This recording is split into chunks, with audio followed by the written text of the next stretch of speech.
जय माता की। आप सभी का हमारे YouTube चैनल जय माता की पर बहुत बहुत स्वागत है। यदि आप हमारे चैनल पर अभी नए आए हैं तो कृपा करके चैनल को सब्सक्राइब कर लीजिए और घंटी जैसे दिखने वाले बटन को भी दबा लीजिए ताकि आने वाली नई वीडियो की नोटिफिकेशन आपको मिल सके। तो आज हम शुरू करेंगे आशा भोगती व्रत, उसकी कथा, कहानी और उस व्रत को किस प्रकार से किया जाता है, इस बारे में सब जानेंगे। तो चलिए शुरू करते हैं। आशा भोगती व्रत। आशा भोगती व्रत का महत्व। आशा भोगती व्रत सभी आशाओं को पूर्ण करने वाला है। इस व्रत को करने से व्यक्ति पाप मुक्त हो स्वर्ग में निवास करता है। यह व्रत विशेष रूप से महिलाओं के द्वारा ही किया जाता है। आशा भोगती व्रत आश्विन मास यानी श्राद्ध पक्ष में, श्राद्ध पक्ष की कृष्ण पक्ष की अष्टमी तिथि से प्रारंभ होकर 8 दिन तक अमावस्या तक चलता है। आशा भोगती व्रत सभी मनोकामनाओं को पूर्ण किया जाने के लिए करता है। इस व्रत की पूजा में पूजन सामग्री जो भी होती है उसको महिलाओं को, पुरुषों को नहीं दिखाना चाहिए। यानी इस व्रत में लड़कों को पूरी तरह से वर्जित किया जाता है और जो भी उसकी सामग्री होती है, पूजन सामग्री, ना वो लड़कों से मंगवाई जाती है और ना ही लड़कों को दिखाई जाती है। और पूजा का स्थान भी ऐसे स्थान पर ही रखा जाता है जहाँ पर घर के पुरुष या लड़के नहीं जा सके। चलिए शुरू करते हैं। आशा भोगती व्रत, उसकी विधि और कथा। यदि कोई आशा भोगती व्रत करना चाहे तो वह श्राद्ध पक्ष में अष्टमी से शुरू करे और 8 दिन तक करे। उस दिन गोबर से 8 कोने रसोई के पोते। आशा भोगती की कहानी उन 8 कोनों पर एक चीज चढ़ा के दूध 8 रुपए, 8 रोली के छींटे, 8 मेहंदी के छींटे, 8 काजल की टिक्की दे। यानी रसोई को गोबर से लीप करके और रसोई के 8 कोनों में 8 दूध के छींटे, 8 रुपए, 8 इस तरह की ये सारी चीज़ें 8 की मात्रा में करके डालनी है। एक एक सुहाली चढ़ाएं, एक दीपक जलाएं, एक एक फल, एक सुहाग पिटारी आखिरी दिन चढ़ाएं। सुहाग पिटारी को सबसे आखिर के दिन, जिस दिन व्रत का पारण किया जाएगा, उस दिन चढ़ाया जाता है। 8 दिन तक इसी तरह पूजा करें और आखिरी दिन व्रत करें। व्रत करके 8 सुहाली का बायना निकाले। 8 वर्ष तक इसी व्रत सहित पूजा करें और 9वें वर्ष में इसका उद्यापन कर दे। 8 दिन तक आशा भोगती की पूजा करें, 9वें दिन उद्यापन करें। तब तक उसी प्रकार पूजा पाठ करते रहें। 8 सुहाग पिटारी में सुहाग की सारी चीज़ें डाल दें। 8 सुहाग पिटारी में 8 सुहाली भी डाल दें। बाद में सुहागन औरतों को खाना खिलाकर 8 को सुहाग पिटारी और उनके पैर छूकर दक्षिणा दें। आशा भोगती की पूजा पाठ करने के बाद इसकी कहानी को जरूर सुने। तो अब हम शुरू करते हैं व्रत की कहानी। हिमाचल का एक राजा था जिसके 2 लड़कियां थीं। एक का नाम गौरा था और दूसरी का नाम पार्वती। एक दिन राजा ने अपनी दोनों लड़कियों को बुलाकर पूछा कि तुम किसके भाग का खाती हो? तब पार्वती जी बोली कि मैं अपने भाग का खाती हूँ और गौरा बोली कि मैं अपने भाग का खाती हूँ। राजा ने ब्राह्मण को बुलाकर कहा कि पार्वती के लिए भिखारी वर ढूंढना और गौरा के लिए राजा वर ढूंढना। जब ब्राह्मण ने गौरा को सुंदर राजकुमार को दे दिया और पार्वती जी को बूढ़े भिखारी का भेष भरकर शिवजी भगवान बैठे थे, उनको दे दिया। राजा ने पार्वती जी की शादी के लिए कुछ भी तैयारी नहीं की और गोरा के लिए बहुत सी विवाह की तैयारियां की।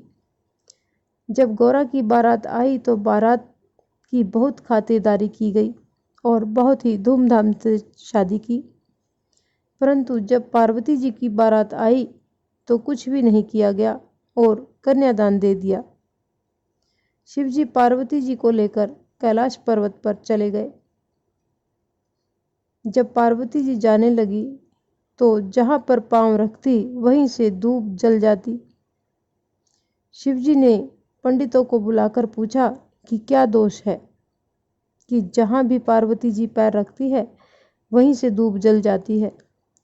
तब पंडित बोले कि पार्वती जी की भाभियां आशा भोक्ति का व्रत करती थी, उन्होंने अपने पीहर में जाकर उदापन कर दिया, ये भी अपने पीहर जाकर उदापन करेंगी तब इनका दोष मिटेगा।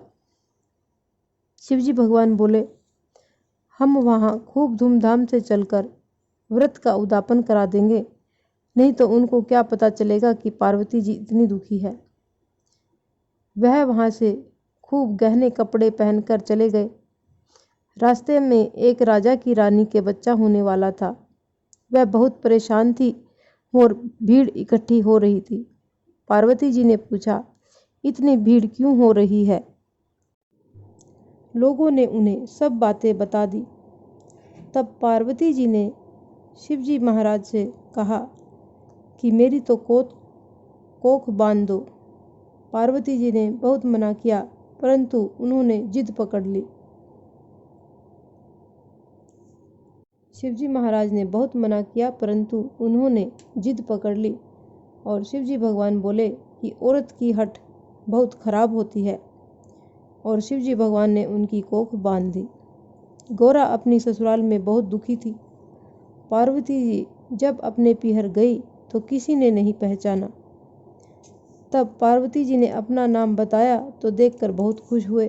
उनके पिताजी ने पूछा, तू किसके भाग का खाती है? तब माँ पार्वती बोली, मैं अपने भाग का खाती हूँ, तभी तो इतनी खुश हूँ। वहाँ उसकी भाभियाँ आशा भोक्ति का उदापन कर रही थी।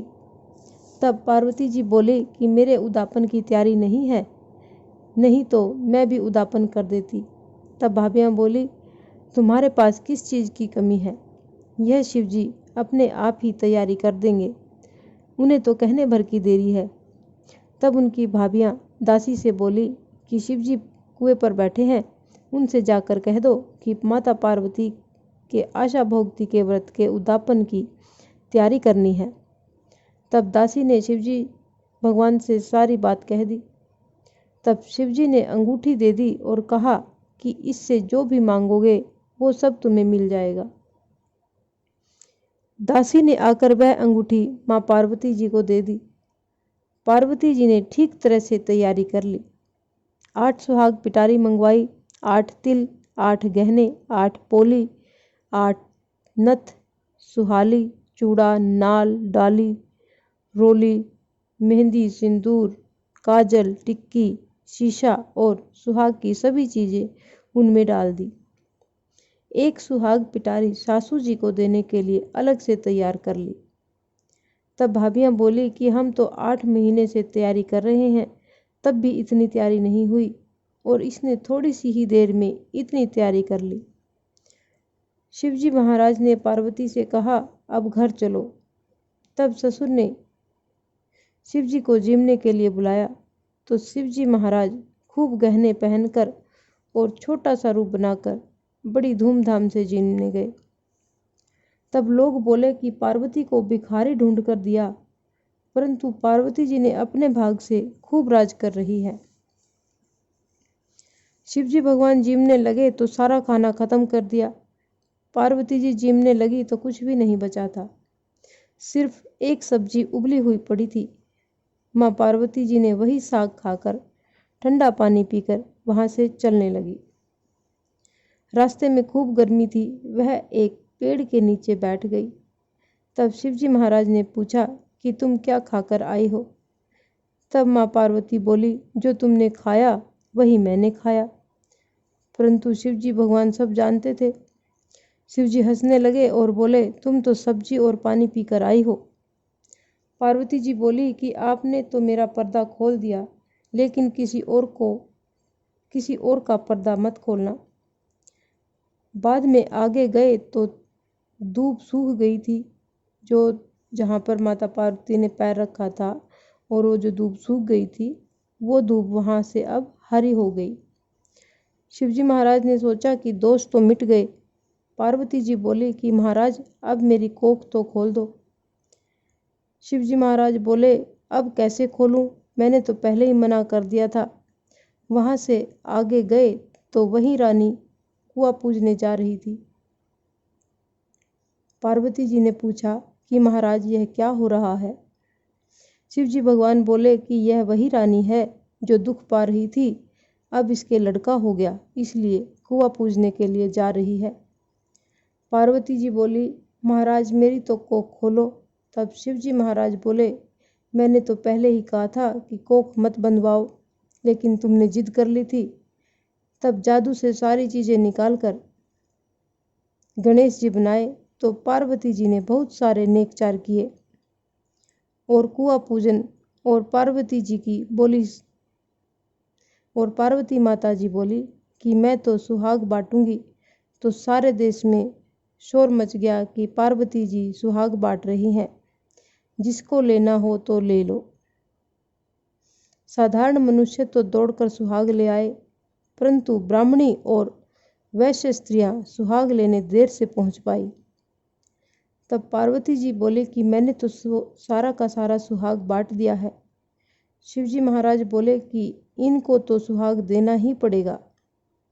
माँ पार्वती ने नाखूनों में से मेहंदी निकाली, मांग में से सिंदूर, बिंदी में से रोली, आँखों में से काजल और चितली उंगली से छींटा दे दिया और उन्हें सुहाग मिल गया। वह सारी नगरी में जय जयकार हो गई। पार्वती जी ने सबको सुहाग दिया। इस व्रत व उद्यापन को कुंवारी लड़कियां ही करती हैं, और इस व्रत कथा को सुनने के बाद विनायक जी महाराज की कहानी अवश्य सुननी चाहिए। और विनायक जी महाराज की कहानियाँ सुनने के लिए आप हमारे दूसरी वीडियो को देख सकते हैं, उसका लिंक हम डिस्क्रिप्शन में डाल दूंगी मैं। तो कृपा करके इस व्रत की कथा को ध्यान से सुने और सबको सुनाएं। ऐसा कहते हैं कि जो इस कथा को सुनता है या कहता है उसके सभी मनोरथ पूर्ण होते हैं, सभी आशाएं पूरी होती हैं। ऐसा भगवान शंकर का आशीर्वाद है। अगर आपको हमारी ये कथा पसंद आई तो कृपा करके हमारे चैनल को लाइक कीजिए, सब्सक्राइब कीजिए और आगे भी शेयर करते रहिए। धन्यवाद।